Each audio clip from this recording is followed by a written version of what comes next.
Pero celebramos el día de hoy Domingo de Palmas, amén. Tradicionalmente le llamamos Domingo de Palmas porque es el día en que recordamos la entrada triunfal de Jesús a la ciudad de Jerusalén.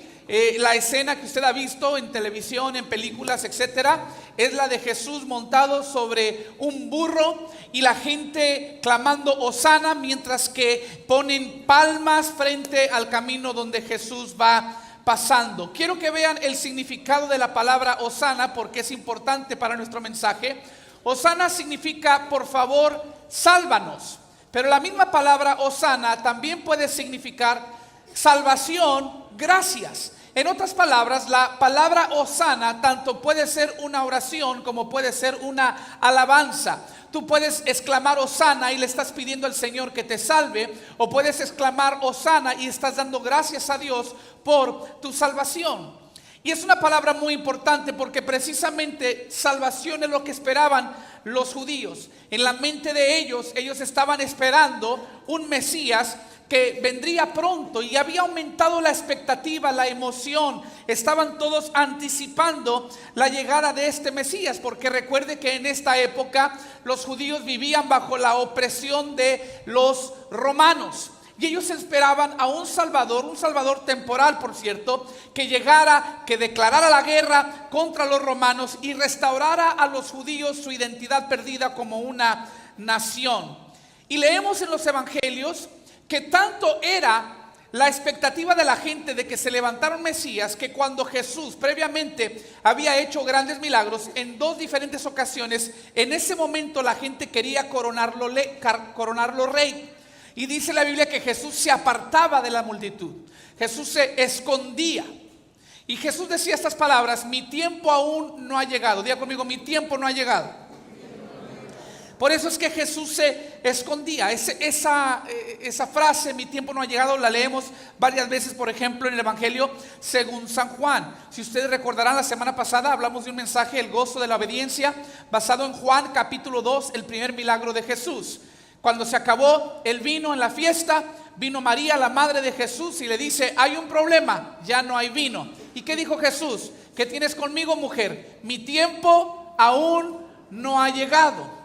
Entonces podemos ver a menudo en la vida de Jesús con esta frase que Él estaba demorando, Él estaba esperando que se cumpliera un tiempo específico. Y ese tiempo específico llega en el Domingo de Palmas. Es más, antes del Domingo de Palmas, cuando Jesús hacía un milagro, ustedes recordarán, los que están familiarizados con la Biblia o con los evangelios, Jesús hacía un milagro y la gente quedaba tan asombrada que querían decirle a todo mundo, y Jesús les decía: shh, no digan nada, no le cuenten a nadie. ¿Por qué? Porque el tiempo aún no ha llegado. Pero sí ha llegado por fin este día, el Domingo de Palmas, donde finalmente Jesús se revela como rey. Y ahorita vamos a ver cómo es que Él se revela como rey. Le he puesto este mensaje: la revelación de un rey. Los 4 evangelios registran este suceso, tanto Mateo, Marcos, Lucas y Juan. Para los que son nuevos y no conocen mucho de la Biblia, les voy a dar un tip. Los 4 evangelios, donde inicia el Nuevo Testamento en su Biblia, es 4 puntos de vista, 4 autores, todos contándonos desde su punto de vista la historia de Jesús. Lo digo para no confundir a nadie, porque tengo un amigo que antes de depositar su fe en Jesús dijo: yo tengo que leer primero su libro. Y él empezó a leer los evangelios y se enamoró de Jesús, pero después se decepcionó de que los romanos lo mataron, lo crucificaron. Y dijo: gracias a Dios que al tercer día resucitó. Dice: pero luego en Marcos lo vuelven a matar, y luego en Lucas lo vuelven a matar. Dice: cuando yo llego a Juan, decía: vale más que no lo maten. ¿Cuándo van a aprender que cada vez que lo maten Jesús va a resucitar? Y él no entendía que estaba leyendo el mismo relato desde 4 puntos de vista diferentes. Pero mire, algo interesante: hay 89 capítulos en los 4 evangelios. 4 de ellos cubren los primeros 30 años de la vida de Jesús. Los otros 85 capítulos de los 89 cubren los últimos 3 años y medio. Y de esos 85, 29 capítulos cubren la última semana, la que empezamos hoy, tradicionalmente la Semana Santa. El día de hoy quiero que leamos el relato que nos da según San Juan. Y quiero que usted busque Juan capítulo 12, versículos 12 al 19.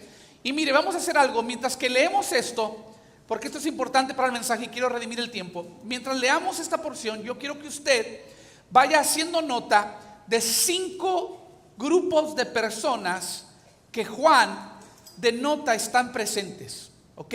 ¿Cuántos grupos? 5. Ok, vamos a leer. Al día siguiente, la noticia de que Jesús iba camino a Jerusalén corrió por toda la ciudad. Aquí va el primer grupo. Una gran multitud ¿de qué? De visitantes que habían venido, ¿por qué causa? Para la Pascua. Tomaron ramas de palmera y salieron al camino para recibirlo. Gritaban: alabado sea Dios, o traducido, hosana, bendiciones al que viene en el nombre del Señor. ¿Ok? Vive el Rey de Israel.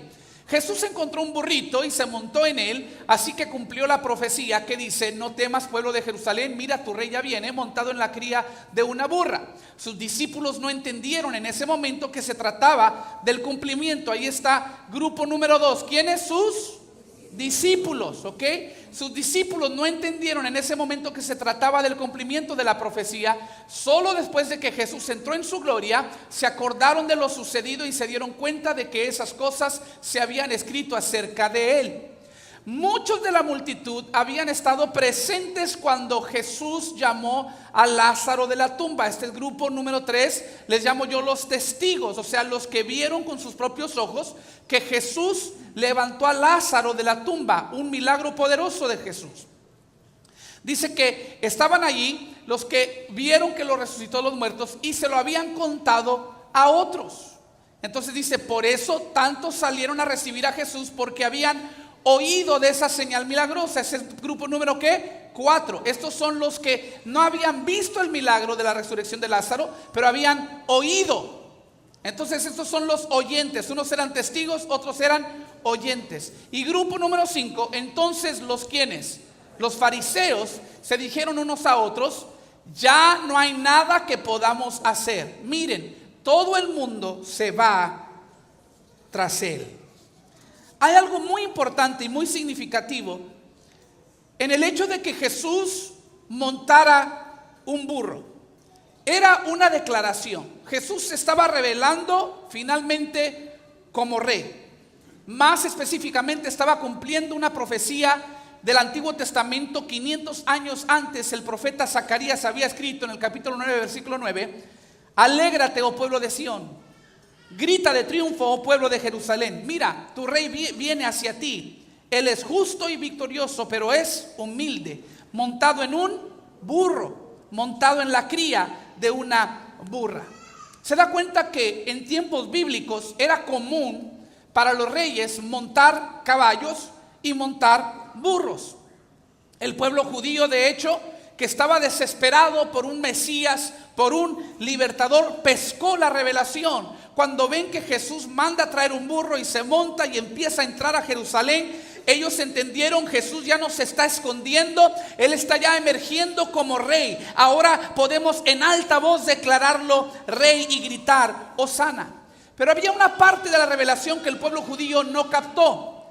Jesús pudo haber montado un caballo, pero montó un burro. Porque los reyes montaban caballo en tiempos de guerra y montaban burros en tiempos de paz. Repito, montaban caballos en tiempos de guerra y montaban burros en tiempos de paz. Es más, vendrá un día en que Jesús regresará y Él ya no va a regresar montado en un burro, ahora regresará montado en un caballo.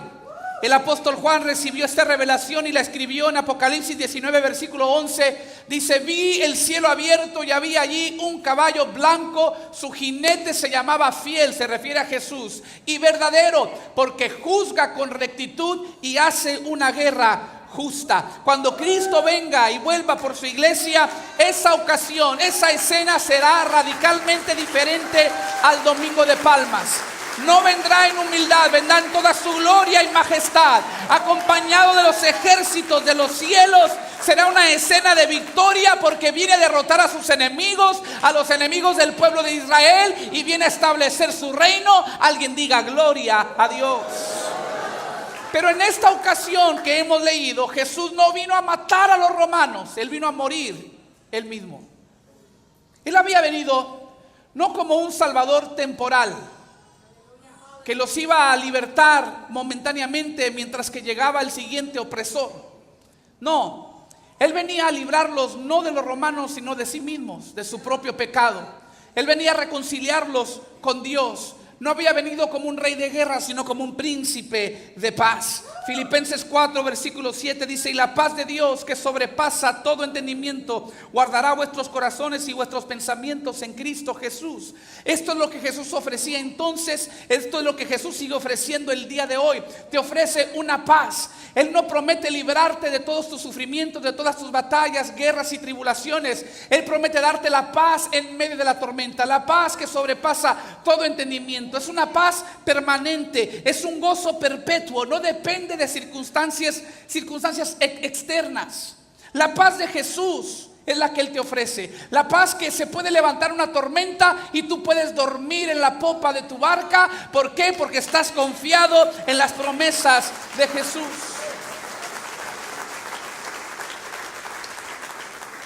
Se desarrolla la escena y los fariseos se molestan.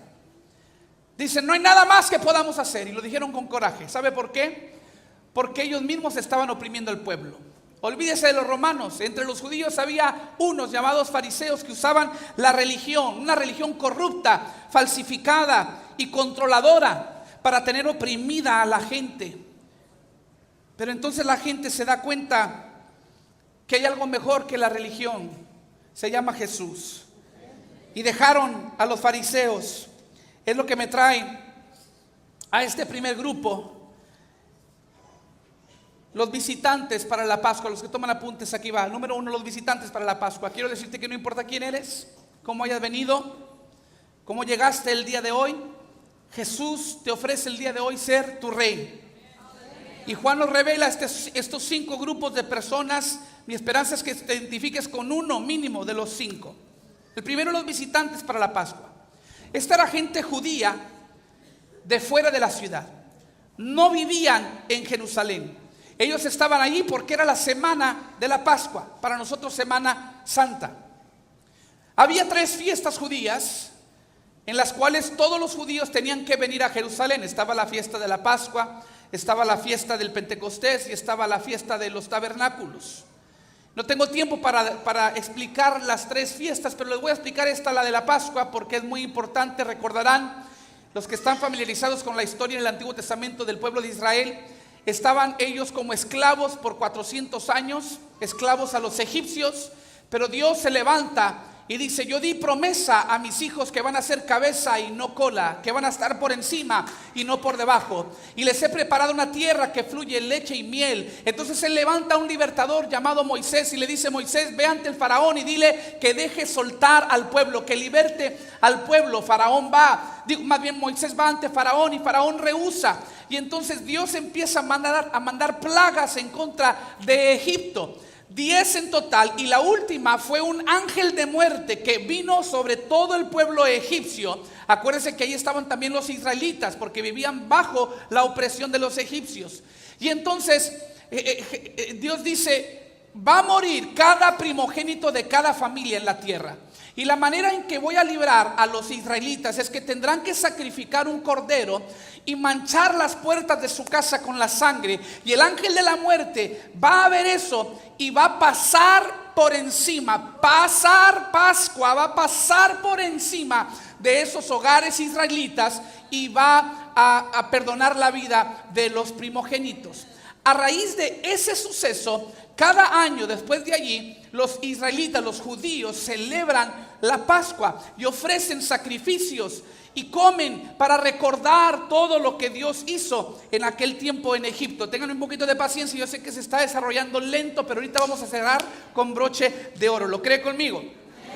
Entonces esta gente había venido, los visitantes habían venido a cumplir un ritual, a cumplir con la fiesta. Ellos no vivían en Jerusalén, a lo mejor ni les interesaba estar allí, pero eran religiosos lo suficiente como para venir cada y cuando a cumplir con los requisitos de la religión. A lo mejor tú estás aquí el día de hoy, te identificas con estos. ¿Por qué? Porque quizás esta no es tu iglesia, quizás no acostumbras ir a la iglesia, punto. Pero quizás estás aquí porque es Pascua, porque es Domingo de Palmas, es el inicio de la Semana Santa. déjame decirte que aunque no sea tu costumbre venir, Jesús te ama tanto que Él separó este momento específico.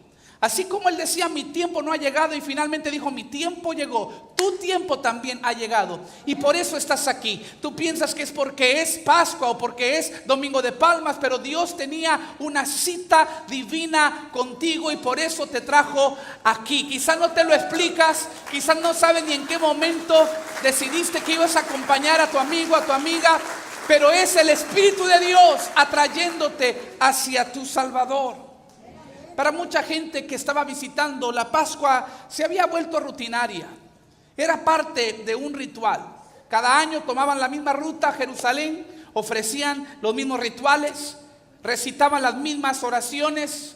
Literalmente se había vuelto viejo y rutinario esto de la Pascua. Pero este año había algo único, había una emoción diferente y se respiraba otro ambiente. ¿Por qué? Porque Jesús estaba en la escena. El día de hoy, cuando entraste, tú que no acostumbras, quizás respiraste un aire fresco, una emoción, una expectativa, y es porque llegaste a un lugar donde Jesús habita. Te vengo a decir que aquí los intrusos somos nosotros. Esta es su casa. Nosotros somos los visitantes, pero Él está aquí entre nosotros el día de hoy. Y cuando la gente empezó a ver a Jesús pasar montado en ese burro, empezaron a clamar, Hosana, el Rey de Israel. ¿Por qué? Porque se dieron cuenta que había algo más emocionante que su religión, había algo más poderoso que su religión, y ese era Jesús, el que venía montado de ese burro. ¿Te das cuenta que quizás a ti te heredaron una religión? Quizás vas a la iglesia cada domingo de resurrección o cada Navidad, pero fuera de allí no has hecho una costumbre de buscar a Jesús.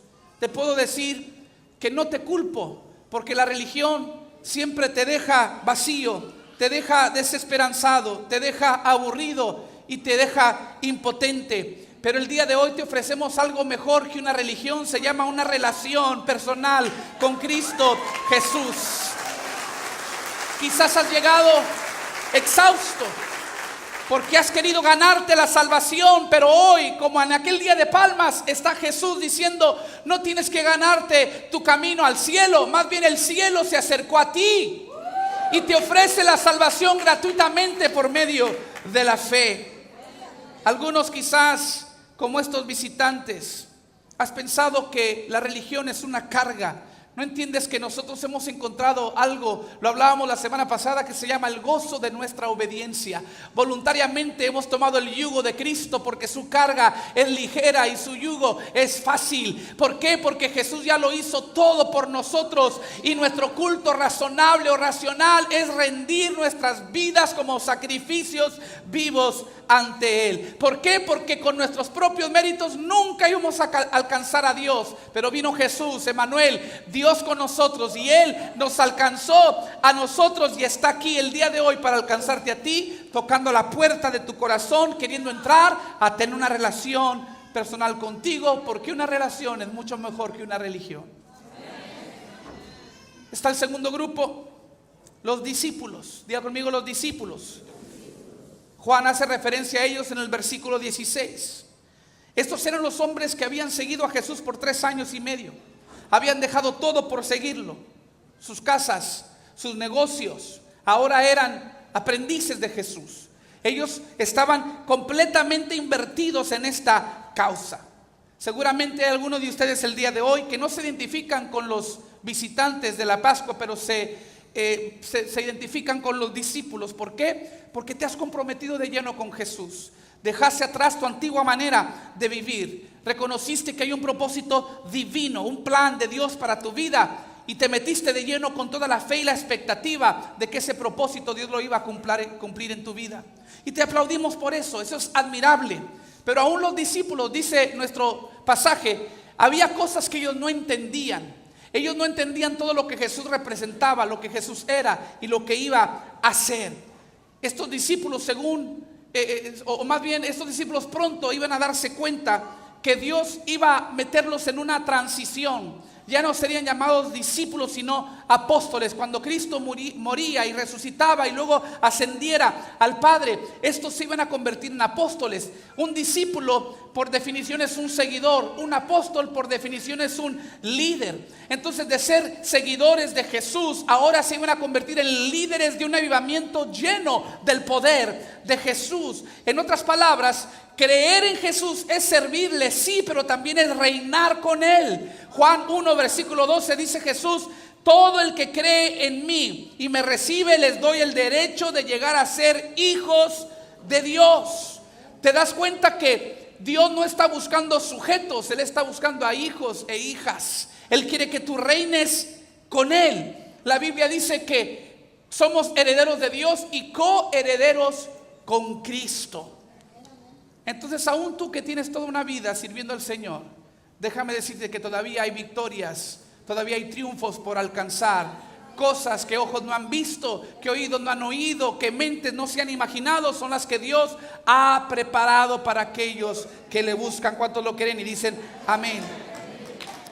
Y luego está el grupo número 3, los testigos. Estos eran los que habían atestiguado la resurrección de Lázaro. Habían visto el milagro con sus propios ojos. Quizás tú el día de hoy viniste porque has atestiguado una resurrección. Quizás uno de los que se bautizó te invitó y tú lo conociste cuando esa persona estaba muerta en sus pecados. Tú conociste su patrón de vida cuando no tenían promesa, cuando no tenían futuro, cuando no se vislumbraba nada positivo en sus vidas. Y como Lázaro, tú has visto con tus propios ojos una transformación radical en sus vidas. Ya no están muertos en sus pecados, ahora tienen una paz que sobrepasa todo entendimiento, una sonrisa brillante que nada se las quita. Ellos pueden dormir en medio de la tormenta, ellos alaban, glorifican, ellos no se amedrentan, ellos no pierden la paz, siempre tienen algo constante, una ancla constante de esperanza en sus vidas. Y quizás esto te ha llamado la atención, te invitaron y dijiste: claro que tengo que ir a ver qué es lo que ha pasado, quién es el que ha hecho esto en tu vida. Efesios 2, 4 y 5 dice: Dios es tan rico en misericordia y nos amó tanto que a pesar de que estábamos muertos por causa de nuestros pecados, nos dio vida cuando levantó a Cristo de los muertos. Y luego dice: esto es solo por la gracia de Dios que ustedes han sido salvados. Y luego está el próximo grupo, los oyentes. Diga conmigo: los oyentes. Estos no habían visto el milagro por sí mismos de Lázaro, pero habían oído. Tenían fuentes muy fidedignas, muy confiables, y estaban convencidos de que algo había pasado. Hace algunas semanas prediqué acerca de un personaje llamado Zaqueo. Y estas personas, igual que Zaqueo, habían venido por la curiosidad de saber quién era Jesús. Cuando Zaqueo había escuchado tanto de Jesús, de sus milagros, decidió subir a un árbol para poder ver encima de la multitud un día que Jesús pasaba. Y cuando Jesús lo vio, lo llamó por nombre y le dijo: Zaqueo, baja de ese árbol porque es necesario que yo vaya a tu casa el día de hoy. Si ustedes notan, Zaqueo nunca clamó a Jesús. Zaqueo no respondió a un llamado de altar. Zaqueo no vino confesando sus pecados. Él no vino prometiendo un cambio, simplemente vino con curiosidad. Pero esa curiosidad fue bastante y suficiente para detener a Jesús en su camino e identificarlo. Quizás tú estás aquí y no conoces del todo a este Jesús, pero te puedo decir algo: Él sí conoce tu vida, Él conoce tu nombre y te dice: es necesario que yo entre a tu casa, a tu corazón, y que yo cene contigo. Yo quiero tener una relación verdadera contigo.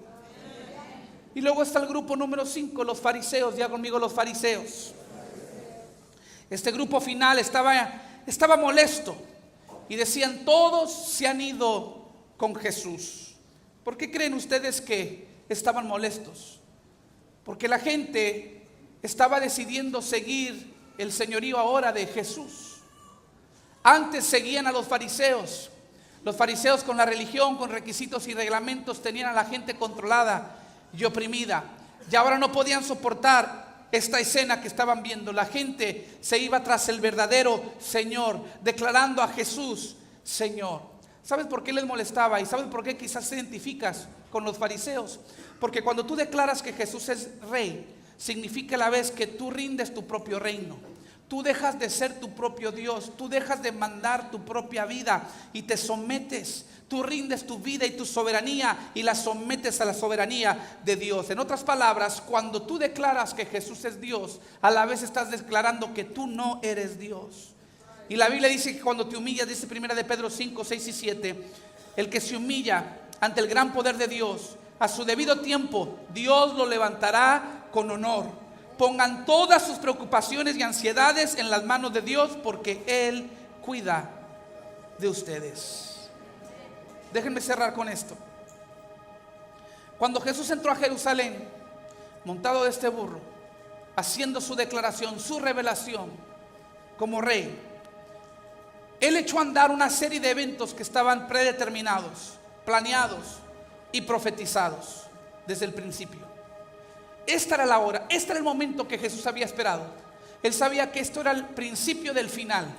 Este era el inicio del proceso de la cruz. Este era un tiempo asignado y específico. Él había llegado para esta hora. Y era muy oportuno que el Cordero de Dios se sacrificara en la misma semana en que se sacrificaban los corderos de la Pascua. De igual manera, yo creo que el día de hoy has llegado a una cita divina. Es un tiempo asignado y específico de parte de Dios.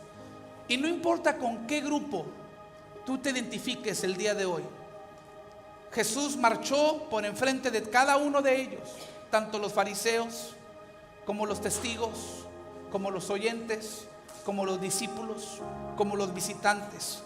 Todos vieron a Jesús montado sobre ese burro, declarándose rey. En otras palabras, no importa cómo hayas venido, no importa cuál sea el motivo de tu corazón, Jesús te ama tanto que dice: sobre tu vida también quiero reinar. A ti también te quiero bendecir, a ti también te quiero perdonar, a ti también te quiero salvar.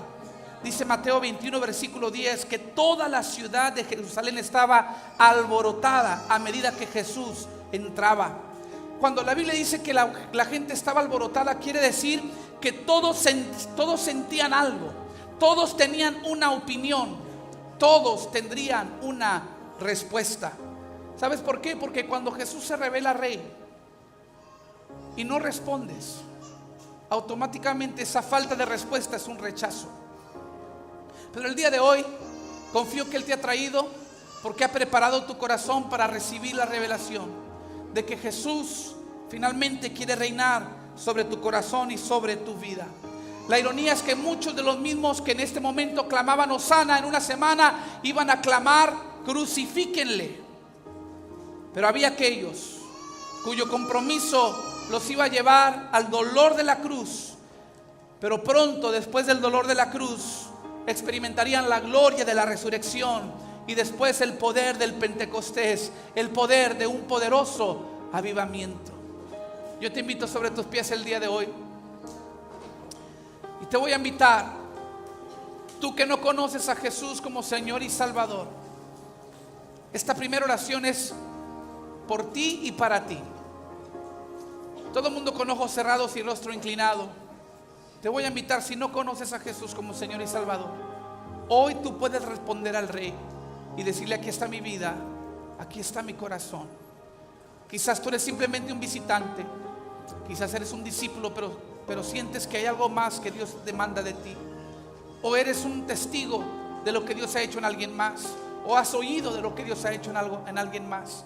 O viniste con rebeldía en tu corazón, no dispuesto a dejar que Dios reine, pero hoy has tenido un encuentro con Dios y no puedes estar quieto sin responder de la única forma adecuada para responderle a un rey, y eso es con sumisión, con rendición y alabanza.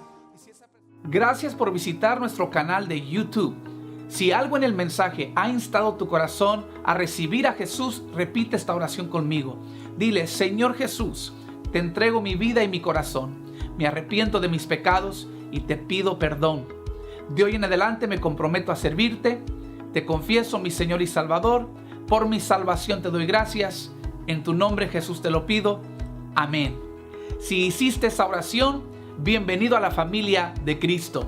Y si te impactó este mensaje, no se te olvide suscribirte y oprimir el botón de notificación para seguir recibiendo todo nuestro contenido en video.